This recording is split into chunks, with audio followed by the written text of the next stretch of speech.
Puji nama Tuhan, saudara, kita semua dalam keadaan yang baik, amin. Tentu saja karena kita punya Tuhan yang baik ya. Memasuki bulan ini, saudara, tema daripada gereja kita adalah Jesus be the center, Tuhan adalah pusat ya. Sebagaimana kita tahu bahwa kalau kita mengerti dan kita memahami bahwa Tuhan Yesus adalah pusat kehidupan kita, artinya apa saudara?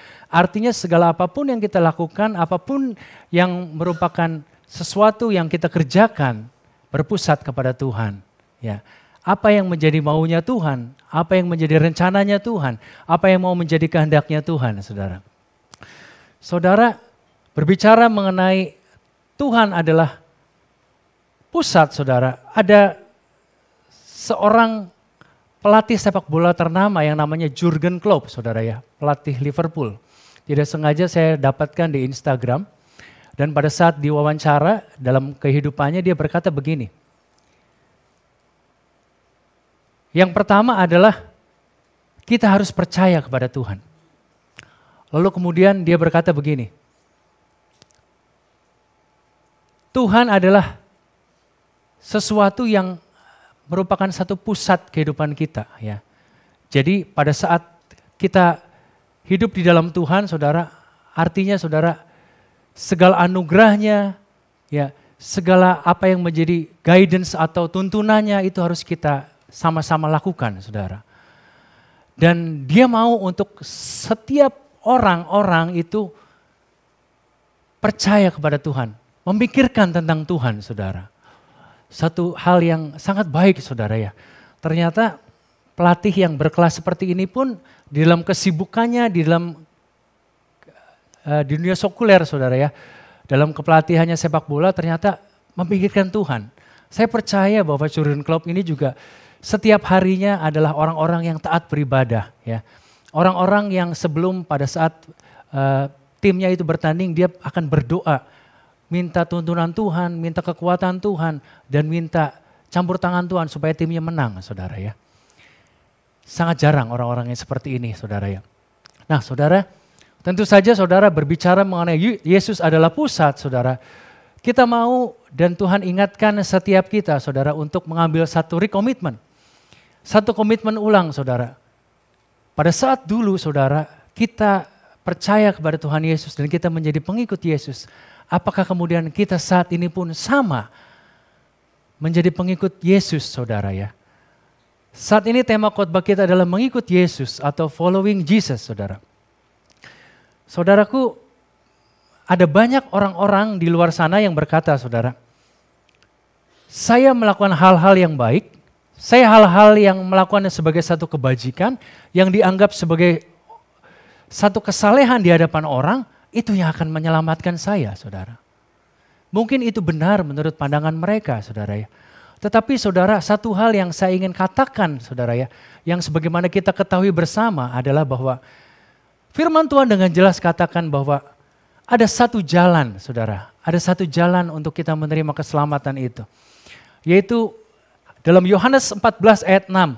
Kata Yesus kepadanya, akulah jalan dan kebenaran dan hidup. Tidak ada seorang pun yang datang kepada Bapa kalau tidak melalui aku, saudara. Artinya saudara, kalau saudara mau menemukan jalan yang tepat, kebenaran yang tepat, dan hidup yang tepat, saudara. Tanpa saudara kemudian, saudara bisa salah arah atau salah tujuan, saudara harus percaya kepada Tuhan Yesus, saudara. Karena ini adalah jaminan keselamatan bagi kita sebagai orang percaya, saudara.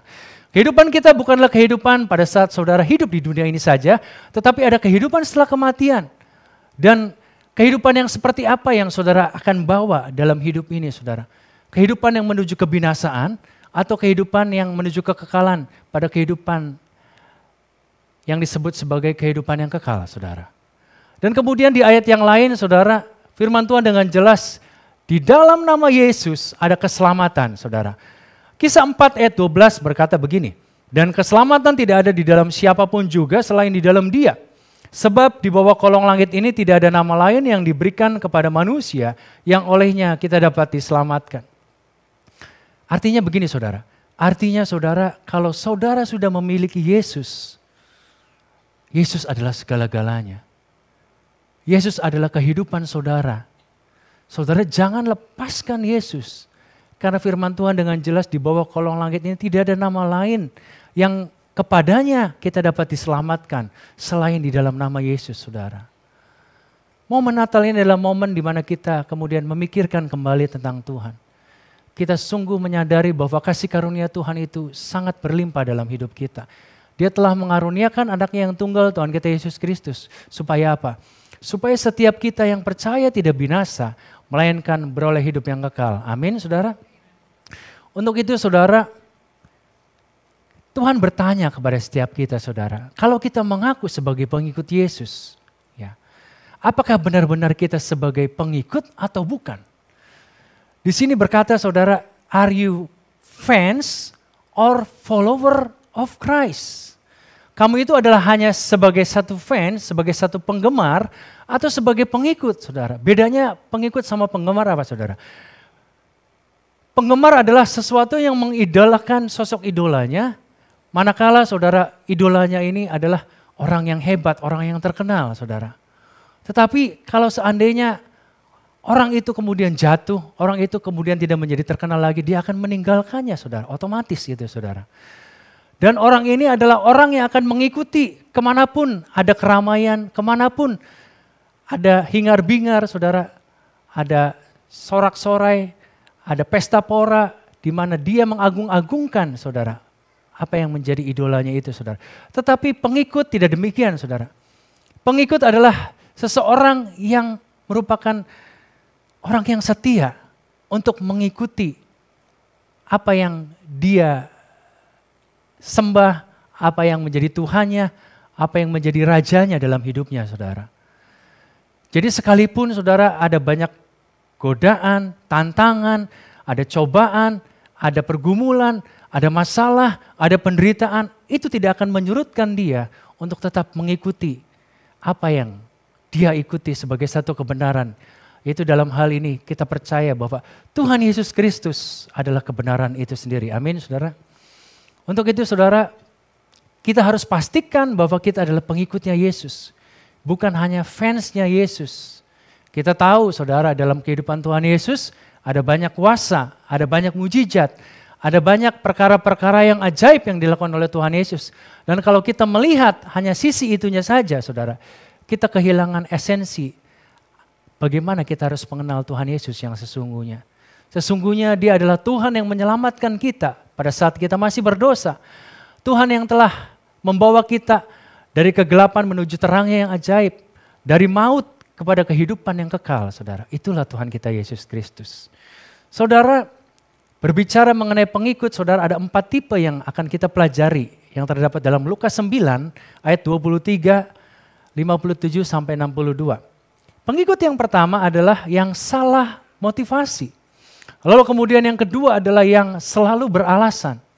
Yang ketiga adalah yang hilang fokus. Dan yang keempat adalah pengikut yang sejati, saudara. Kita akan sama-sama belajar, saudara, mengenai 4 tipe pengikut ini, saudara. Dan pastikan kita ada di dalam pilihan pengikut yang benar. Amin, saudara. Saudara, yang pertama, pengikut yang salah motivasi, saudara. Di dalam satu perikop firman Tuhan yang berkata, hal mengikut Yesus. Firman Tuhan katakan dalam Lukas 9 ayat 57 sampai 58. Ketika Yesus dan murid-muridnya melanjutkan perjalanan mereka, berkatalah seorang di tengah jalan kepada Yesus, "Aku akan mengikut engkau kemana saja engkau pergi." Yesus berkata kepadanya, "Serigala mempunyai liang dan burung mempunyai sarang, tetapi anak manusia tidak mempunyai tempat untuk meletakkan kepalanya," saudara. Seorang muda dengan menggebu-gebu dia datang kepada Tuhan Yesus dan dia berkata bahwa aku mau mengikut Tuhan kemanapun, saudara. Itu karena apa, saudara? Karena apa yang dia lihat dari sosok Tuhan Yesus. Hei, Tuhan Yesus itu keren. Tuhan Yesus itu hebat. Dia sanggup menyembuhkan orang yang sakit. Dia bisa mencelikan mata yang buta. Dia bisa membuat orang yang lumpuh berjalan. Dia bisa bahkan membuat orang yang mati bangkit. Wow, saya ingin Tuhan Yesus. Saya ingin ikut Tuhan Yesus kemanapun Tuhan Yesus pergi. Itu karena dia melihat keajaiban. Karena apa yang Tuhan Yesus perbuat, saudara, yang dia saksikan dengan kepalanya. Saudara, itulah hanya sebagai satu fans, saudara. Dan itu dikatakan sebagai satu motivasi yang salah. Kalau kita mengagumi sosok Tuhan Yesus karena kuasanya, yes.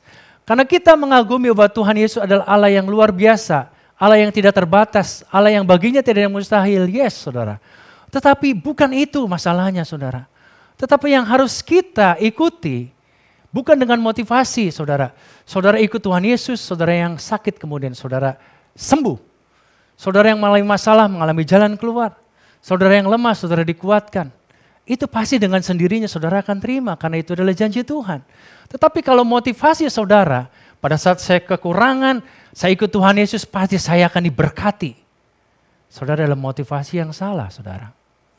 Saudara, orang-orang yang seperti ini tidak akan tahan berdiri di hadapan Tuhan.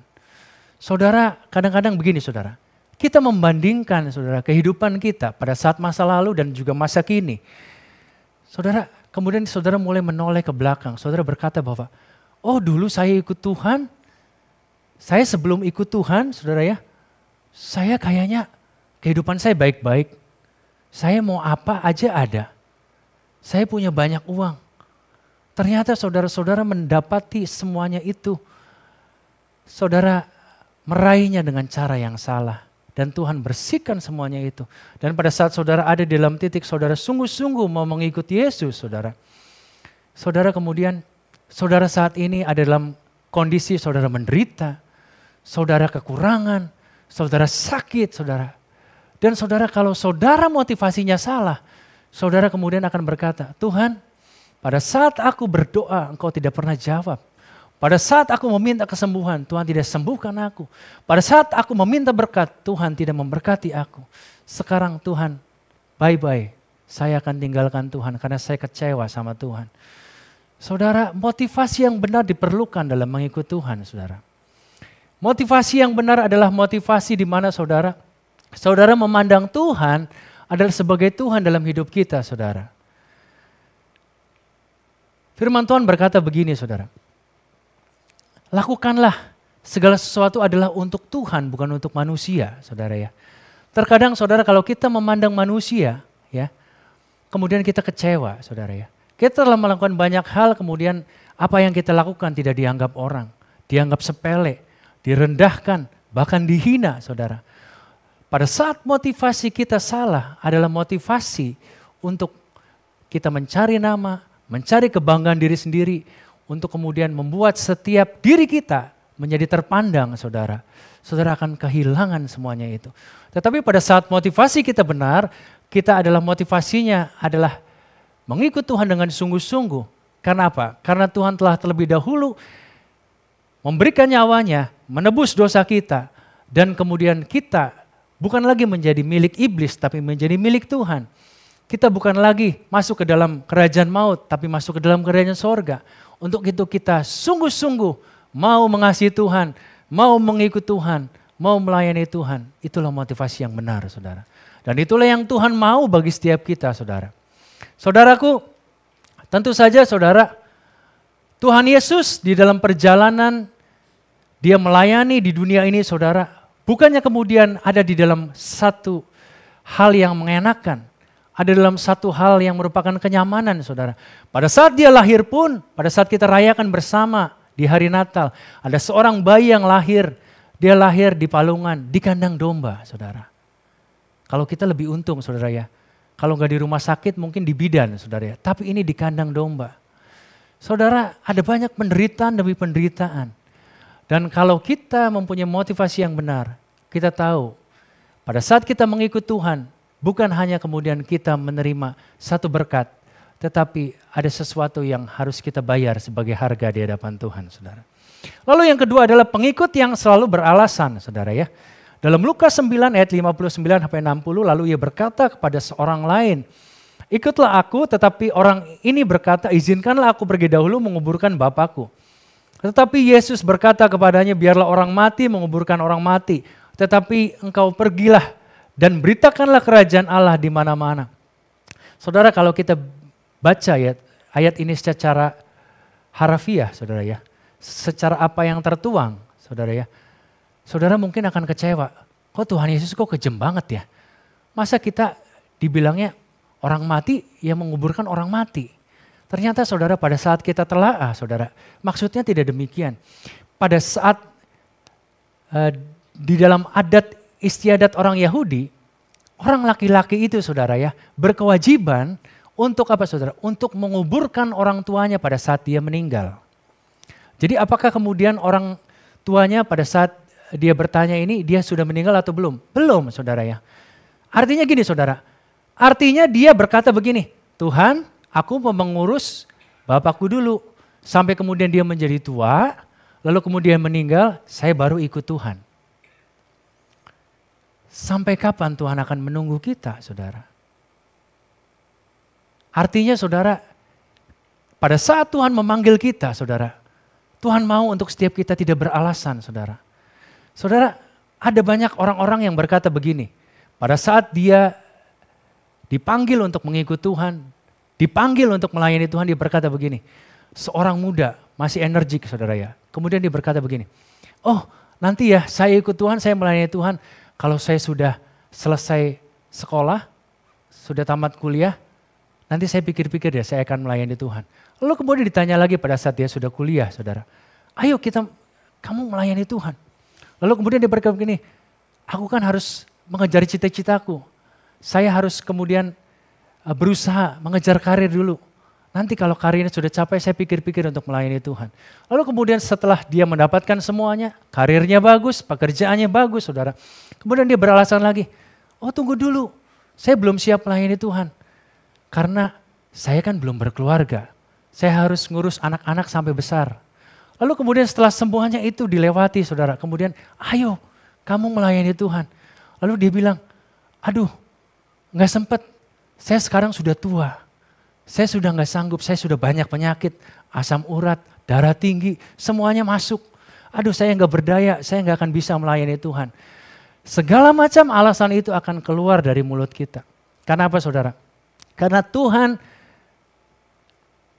kita tidak pandang bahwa Tuhan adalah prioritas dalam hidup kita. Tuhan tidak pandang bahwa Tuhan itu penting dalam hidup kita, saudara. Maka dari itu, saudara, jangan selalu beralasan. Kalau Tuhan panggil saudara saat ini, kalau Tuhan panggil saudara hari ini, saudara dengar dan saudara mau untuk melakukan panggilan Tuhan itu. Amin, saudara. Lalu kemudian yang ketiga, saudara, pengikut yang hilang fokus. Lukas 9 ayat 61 sampai 62. Dan seorang lain lagi berkata, aku akan mengikut engkau Tuhan, tetapi izinkanlah aku pamitan dahulu dengan keluargaku. Tetapi Yesus berkata, setiap orang yang siap untuk membajak, tetapi menoleh ke belakang tidak layak untuk kerajaan Allah, saudara. Saudara, bukannya kemudian keluarga itu tidak penting, saudara.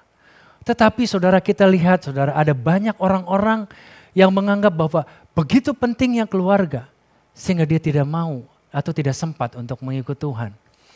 Saudara, mohon maaf saudara ya, ada banyak orang-orang di luar sana saudara yang berkata begini, saya sudah kerja Senin sampai Sabtu, hari Minggu adalah hari keluarga, saya ingin bersama-sama keluarga saya untuk liburan. Saudara, Tuhan katakan bahwa kuduskanlah hari Sabat, ingat dan kuduskanlah hari Sabat. Artinya apa saudara?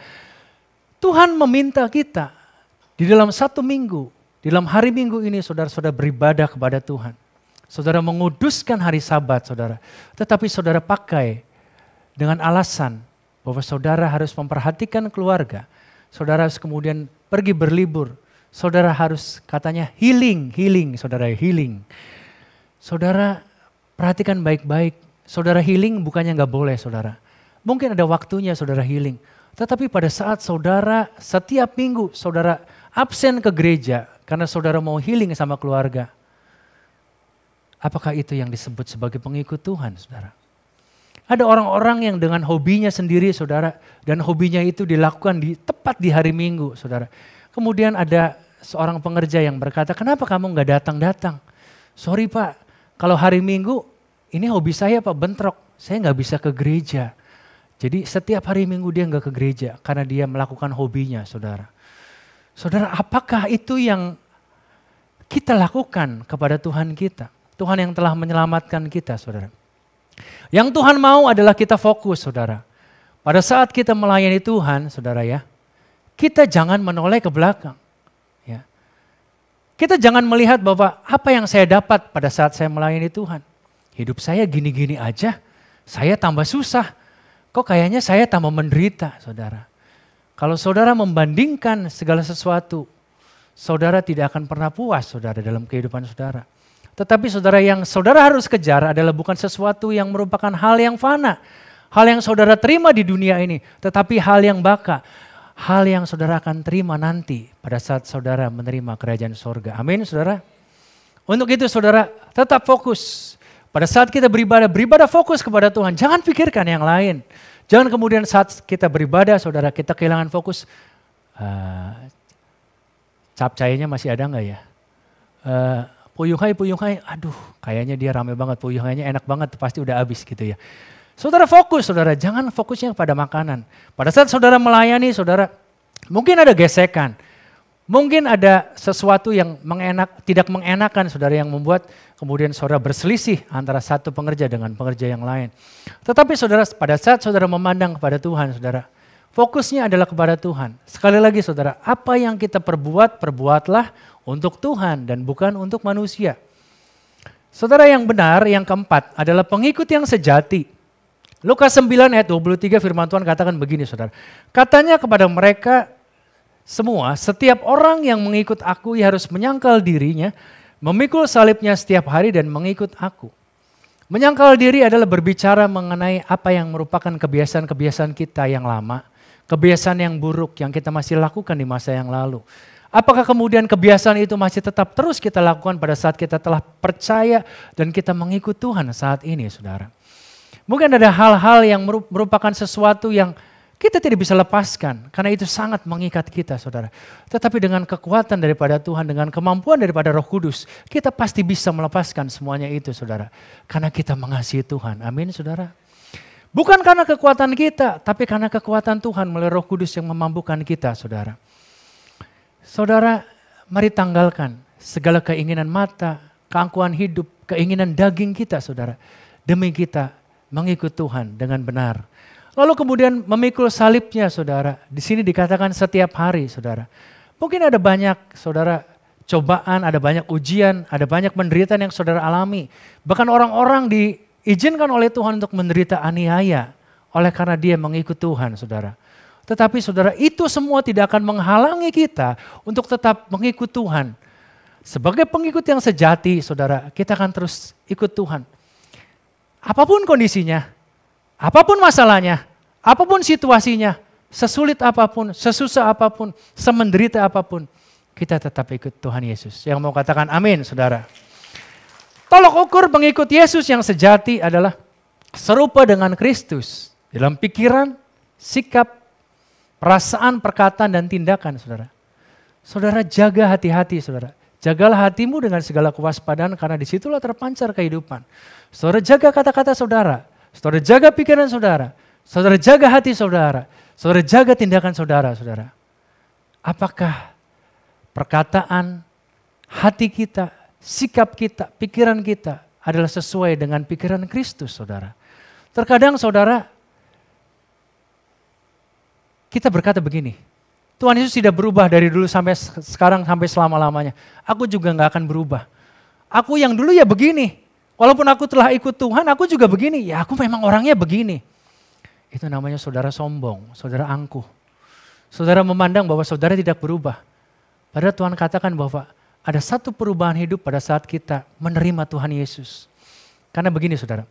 Karena pada saat Tuhan Yesus masuk dalam kehidupanmu, artinya saudara Tuhan yang kudus akan menyucikan kita dari segala kebiasaan-kebiasaan yang buruk, dari segala hal-hal yang berdosa saudara. Pada saat saudara katakan bahwa Yesus itu ada di dalam kehidupanmu, tetapi engkau masih melakukan hal-hal yang buruk, hal-hal yang jahat, hal-hal yang disebut segala hal-hal yang berdosa saudara. Saudara dipertanyakan, apakah benar Tuhan Yesus hidup di dalam engkau atau tidak saudara. Serupa dengan Kristus artinya menyukai apa yang disukai oleh Tuhan. Dan menjauhi apa yang dibencinya saudara.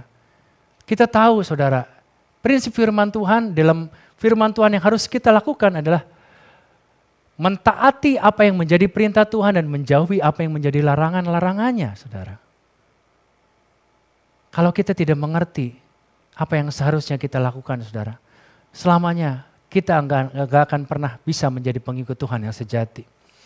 Kita harus dalam hidup ini berkata bahwa what would Jesus do? Pada saat kita melakukan sesuatu, saudara, kita akan berpikir, kita akan sungguh merenungkan, kalau Tuhan dalam posisi saya seperti ini, apa yang Tuhan Yesus lakukan?